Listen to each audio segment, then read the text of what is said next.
نقول بيننا وبينكم السلف بيننا وبينكم الكتب كان أحمد يقول البدع بيننا وبينكم الجنائز quantum method কি জায়েজ এবং তাদের করা আল কোরআনের অনুবাদ পড়া কি যাবে? প্রথম কথা হচ্ছে যে মানুষের মানসিক এবং শারীরিক ব্যায়াম এর মাধ্যমে নিজের উপর আত্মনিয়ন্ত্রণ প্রতিষ্ঠার জন্য আমরা বাজারে দেখি যে অনেকগুলো মেথড বের হয়েছে। এর মধ্যে কোয়ান্টাম মেথড একটা, এর পাশাপাশি রয়েছে সিলভার মেথড, গোল্ডেন মেথড কিংবা আরও অনেক মেথড। তো এই মেথডগুলো আসলে কিভাবে আসলো, এই মেথডগুলোর উপরে যদি আমরা পড়াশোনা করি, অনেকগুলো আর্টিকেল আপনি কোয়ান্টাম মেথডের উপরে পাবেন ইসলামিক পার্সপেক্টিভ থেকে লেখা। আমি আপনাদেরকে বলবো যে সেই সমস্ত আর্টিকেলগুলো আপনারা পড়বেন এবং এর উপরে আমরা বেশ কিছু আলোচনাও করেছিলাম যেটা ওয়েবসাইটে আছে। তো এই মেথডগুলো আসলো কোথা থেকে, এটা খুব জরুরি একটা বিষয়। দেখা যাচ্ছে যে এই মেথডগুলোর যে শারীরিক ব্যায়াম বা ধ্যানের জন্য যে বসার বিষয়গুলো আছে, এটা অনেক ধর্ম থেকে এসছে। শুধু ইসলাম ধর্মের উপর ভিত্তি করে এই কোয়ান্টাম মেথডটা আসেনি, সিলভার মেথডটা আসেনি, গোল্ডেন মেথডটা আসেনি।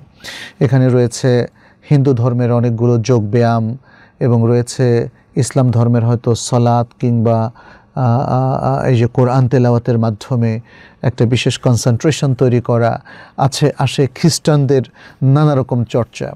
তাহলে অনেক ধর্মীয় বিভিন্ন রকম চর্চার সমাহার এই কোয়ান্টাম মেথড কিংবা এগুলোতে আমরা দেখছি। তারা অত্যন্ত চমৎকারভাবে মার্কেটিং করে এবং মানুষকে অ্যাসিওর করে যে আপনি এই ধরনের মেথডগুলো করলে নিজের উপর নিয়ন্ত্রণ করতে পারবেন, মনের উপর নিয়ন্ত্রণ করতে পারবেন, মনোবল বৃদ্ধি পাবে এবং আপনি শান্তি পাবেন ইত্যাদি ইত্যাদি এগুলো দাবি করা হচ্ছে। আপনারা জানেন প্রচারণা দ্বারা মানুষ বিভ্রান্ত হয়। মানুষ যদি মনে করে যে এটা ঠিক, তখন সে মনে করে যে এগুলো দ্বারা সে লাভবান হচ্ছে। কোয়ান্টাম মেথডের বেশ কিছু ব্যায়াম আছে, শারীরিক ব্যায়াম, হয়তো তার দ্বারা মানুষ লাভবান হতেও পারে, কিন্তু এই লাভবান হওয়ার মাধ্যমে এটা প্রমাণিত হয় না যে এর সমস্ত প্রোগ্রাম শরীয়তে জায়েজ। বরং যেহেতু এটা বহু ধর্মের বিভিন্ন আসন, বিভিন্ন চিন্তাভাবনা, বিভিন্ন চেতনাকে ধারণ করে এই মেথডগুলো তৈরি করা হয়েছে, ইসলামী শরিয়াতে এগুলোকে জায়েজ বলা যাবে না। আমরা এর প্রসঙ্গে আরেকটু বলে রাখি, ইসলাম নানাভাবে মানুষ যাতে তার শরীরটাকে সুস্থ রাখতে পারে সেরকম বহু ফর্মুলা দিয়েছে, বহু রিয়াদা বা ব্যায়ামের কথা বলেছে, হাঁটা চলাফেরার কথা বলেছে, বিভিন্ন খেলাধুলা, জায়েজ খেলাধুলাগুলো করে সে যেন তার শরীরকে ভালো রাখে সেটাও ইসলাম পারমিশন দিয়েছে। পাশাপাশি মানুষ যাতে তার মনের উপর নিয়ন্ত্রণ প্রতিষ্ঠা করতে পারে সেই জন্য ইসলামের অনেকগুলো প্রোগ্রাম আছে। এই সমস্ত প্রোগ্রামের মধ্যে যেমন ইবাদতের প্রোগ্রাম আছে, কোরআন তেলাওয়াতের প্রোগ্রাম আছে, আল্লাহর যিকিরের প্রোগ্রাম আছে এবং আল্লাহর মালাকুতুস সামাওয়াতি ওয়াল আরদ নিয়ে চিন্তা ভাবনার চমৎকার সব প্রোগ্রাম আছে। অতএব ইসলামিক যে কোরআনিক ফর্মুলাগুলো আছে এবং এর পাশাপাশি হাদিসের যে ইনস্ট্রাকশনগুলো আছে, যে ট্রিটমেন্টগুলো আছে, আসলে সেটাই আমাদের জন্য যথেষ্ট। এর বাইরে এই মেথডগুলো যেহেতু আমাদের ঈমান আমলের উপরে অনেক ক্ষেত্রে আঘাত হানছে, অতএব সেগুলো আমাদের জন্য অ্যাপ্রোপ্রিয়েট হবে না এবং আমাদের জন্য মোটেই সঙ্গত হবে না। দ্বিতীয়ত হচ্ছে যে এই মেথডের যারা প্রবক্তা তারা আল কোরআন কণিকা কিংবা কোরআন অনুবাদ বের করেছেন কিংবা হাদিস কণিকা, হাদিসের বিভিন্ন অনুবাদ তারা বের করেছেন।